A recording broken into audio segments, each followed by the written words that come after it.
بھائی وقت دیں حالات کو، حالات بدل جاتے ہیں، تبدیلی آ جاتی ہے۔ اللہ تبارک و تعالیٰ کمزوروں کو طاقتور کر دیا کرتا ہے، غریب کو امیر بنا دیا کرتا ہے۔ اللہ تبارک و تعالیٰ ان لوگوں کو جن کی کوئی آواز سننے والا نہیں ہوتا، ان کی چھوٹی آواز کو اللہ قوت دے دیتا ہے، طاقت دے دیتا ہے۔ شرط یہ ہے کہ آپ استقامت کا مظاہرہ فرمائیں، صبر کا مظاہرہ فرمائیں، آپ تھوڑا اپنی زندگی میں ٹھہراؤ لائیں، آپ تھوڑا حوصلہ کریں۔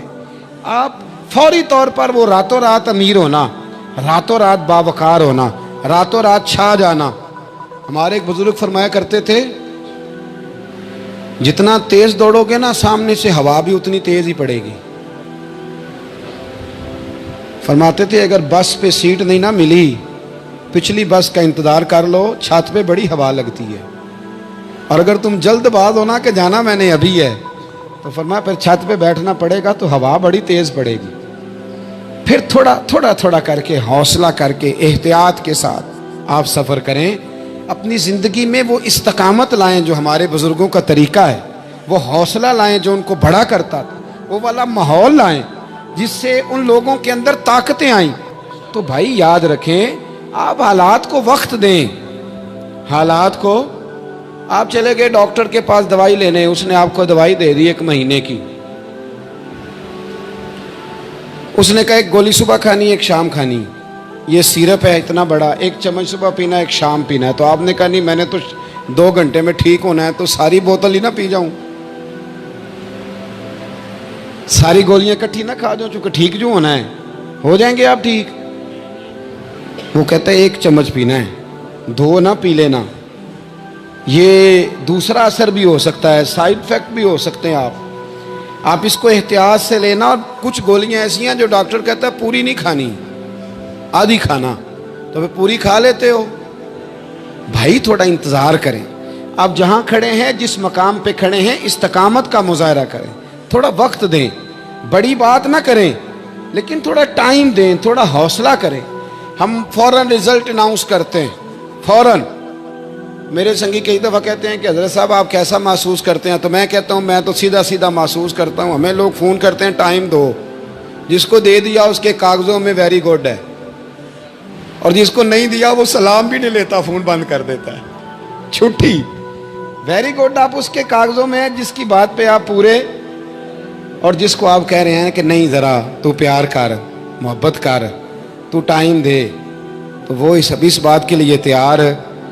تو آپ صبر کریں، آپ حوصلہ کریں، آپ جس سٹیٹس میں، اور زندگی میں یاد رکھیں جتنا کوئی آپ کو اونچی اور بڑی جگہ پہ بیٹھا نظر آئے گا نا، اتنا زیادہ آزمائش کا شکار ہوگا وہ شخص۔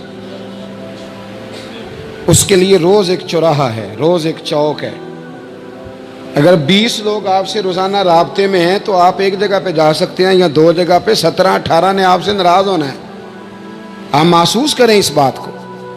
آپ جہاں بیٹھے ہیں، جس اسٹیج پہ آپ بیٹھے ہیں، آپ اپنی سیاسی جماعتوں کو دیکھ لیں، 10 بندے نکل کے ادھر چلے جاتے ہیں تو 5 نکل کے ادھر چلے جاتے ہیں، تو 6 اپنے الگ ایک گروپ بنا لیتے ہیں، تو 7۔ تھوڑا حوصلہ کریں، وقت دیں، حالات وقت پر تبدیل ہو جایا کرتے ہیں، سچائیاں ثابت ہو جاتی ہیں۔ جلد بازی والے ماحول سے نکلیں، حوصلہ، توانائی، یہ درست ہے کہ ہم انسان ہیں، کمزور ہیں، ہمیں پریشانی ہوتی ہے، ہمارے اعصاب پر چیزیں سوار ہوتی ہیں، ہم ٹینشن بھی لیتے ہیں، لیکن بہرحال جب آپ کو آپریشن کرانا ہے تو پھر آپ کو تھوڑی دیر کے لیے آنکھیں بند رکھنی پڑیں گی۔ جب آپ کو ٹھیک ہونا ہے تو پھر آپ کو بیماری کو وقت دینا ہی پڑے گا، پھر آپ کو انتظار کرنا ہے، اور وقت بہت بڑا منصف ہے۔ اور بھائی بہت بڑے فیصلے ہو جاتے ہیں، بڑے بڑے انصاف ہو جاتے ہیں، اگرچہ وقتی طور پر فضا کچھ اور بنتی ہے، لیکن سچ ہمیشہ سچ ہوتا ہے، حق ہمیشہ حق ہوتا ہے، حق نکھر جایا کرتا ہے۔ بہت سارے جھوٹ اور پراپوگنڈے کے بیچ میں سے سچ میں طاقت ہوتی ہے، وہ خود اپنی قوتیں بنا کے بیچ میں سے اڑ جایا کرتا ہے، اور اڑ کے وہ چھا جایا کرتا ہے، اس کے اندر قوت ہوتی ہے، ہمت ہوتی ہے۔ وقت دیں، حالات ٹائم دیں، آپ دیکھیں کتنی جلدی حالات بدلتے ہیں۔ بڑا نام ہے امام احمد بن حنبل کا، بڑا تذکرہ ہے، بڑا کچھ ہے۔ پتہ ہے آپ کو کہ امام احمد بن حنبل کتنا عرصہ جیل میں رہے ہیں؟ امام صاحب کو اتنے درے مارے جاتے تھے کہ جب آپ کا کرتا اتارا جاتا تھا تو اس سے خون نچڑ رہا ہوتا تھا. آج ہم مسند امام احمد بن حنبل اے سی والے کمرے میں بیٹھ کے پڑھتے ہیں، اور جب ہم اس کا حوالہ دے رہے ہوتے ہیں تو ہم کہہ رہے ہوتے ہیں تو پتہ میں کتنا بڑا آدمی ہوں، 14 جلدوں کی کتاب میں سے حوالہ دے رہا ہوں. اس بندے سے پوچھو جس نے لکھی ہے، اس سے پوچھو جس نے یہ کمال کیا ہے. اور اتنا بڑا آدمی اور سچا بادشاہ مار رہا ہے. ایک دن اس نے تانا بھی دیا، کہنے لگا احمد بن حنبل مجھے بھی پتہ ہے آپ ٹھیک ہیں اور آپ کو بھی پتہ ہے آپ ٹھیک ہیں، ظلم ہو رہا ہے، زیادتی ہو رہی ہے، پر لوگ آپ کی سپورٹ کیوں نہیں کر رہے؟ دنیا آپ کے پیچھے کیوں نہیں چل رہی؟ کوئی آپ کے ساتھ کیوں نہیں آ رہا؟ تو امام احمد بن حنبل کہنے لگے اتنا ہی کافی نہیں کہ تو میرے اوپر ظلم کر کے بھی مجھے سچائی کہہ رہا ہے، یہ میری جیت کافی نہیں. اور فرمایا اگر تو نے رزلٹ دیکھنا ہوا نا تو تیرا اور میرا رزلٹ جنازے والے دن نکلے گا. حضرت سلطان بہو سے کسی نے کہا تھا زندگی میں بڑے مرید ہوئے، کہنے لگے نہیں، رب دا طالب کوئی نہیں ملیا، جو ملے ہے طالب زردہ ہو. آئے ہیں لوگ تویز دھاگا لینے، رب دا طالب کوئی نہ ملیا، جو ملے ہے طالب زردہ. وہ لینے آئے تھے تویز، ہم نے بھی دے کے بھیج دیا، بات ختم ہو گئی. شاہ بقی الدین ابن مخلد کے استاد فرمانے لگے کہ بیٹا تیرا ظرف بڑا ہے اور میرا علم تھوڑا ہے، اگر تو نے صحیح طرح پڑھنا ہے تو بغداد امام احمد بن حنبل کے پاس چلا جا، صحیح طرح پڑھنا، پھر وہ تیری تشنگی ختم کریں گے، تیری پیاس بجھا دیں گے، چلا جا. کہتے ہیں میں کشتی میں بیٹھا آنے کے لیے، رستے میں طوفان آ گیا، کشتی کو جانا کہیں اور تھا، چلی کہیں اور گئی. ایک جزیرے پہ ہم اترے. فرماتے ہیں کہ وہاں پیسے ویسے بھی ختم ہو گئے، پتے کھا کے گزارا کرنا پڑا. بغداد کی سمت کا تعین کر کے پتہ کر کے اس طرف میں چلنے لگا پیدل. ہمارا بچہ ماشاءاللہ سے جو ابا جی سے پورے پیسے لے کے جاتا ہے نا پڑھنے کے لیے، اس کا بھی پورا پریشر ہوتا ہے ابا جی کے، آپ کو پتہ نہیں میں پڑھائی کر رہا ہوں، حالانکہ بعد میں پیسے سارے اپنے اکاؤنٹ میں جمع کراتا ہے، ابا جی کو دیتا، لیکن پریشر کریٹ کرتا ہے کہ میں تعلیم حاصل کر رہا ہوں آپ کے حکم پر، لہذا آپ میرا احسان مانیں معاذ اللہ تعالی. کہتے میں تعین کر کے بغداد کی سمت چلنے لگا، شہر بغداد دی کی یہ نشانی. کہتے میں جا رہا ہوں اس سمت، پتے بھی کھانے پڑے رستے میں. 1.5 مہینہ لگا تو میں بغداد پہنچا. اب میں نے لوگوں سے پوچھا کہ امام احمد بن حنبل کا مدرسہ کہاں ہے؟ جب میں نے کہا نا امام احمد بن حنبل، تو ایک زمانے میں نام بجتا تھا، ڈنکا بجتا تھا. آج جیل میں جب کہا نا امام احمد بن حنبل تو جس سے پوچھا کہنے لگا چپ کر جا، ان کا ذکر نہ کرنا. تو ان کا نام لیتا ہے جیل ہی جاتا ہے، ان کا نہ نام لینا، خبردار. کہتے میں نے کہا کیا ہوا؟ کہا بادشاہ مخالف ہو گیا، امام صاحب کا دارالعلوم تو بند ہو گیا، وہ تو گھر میں قید ہیں. توجہ ہے میری بات پر؟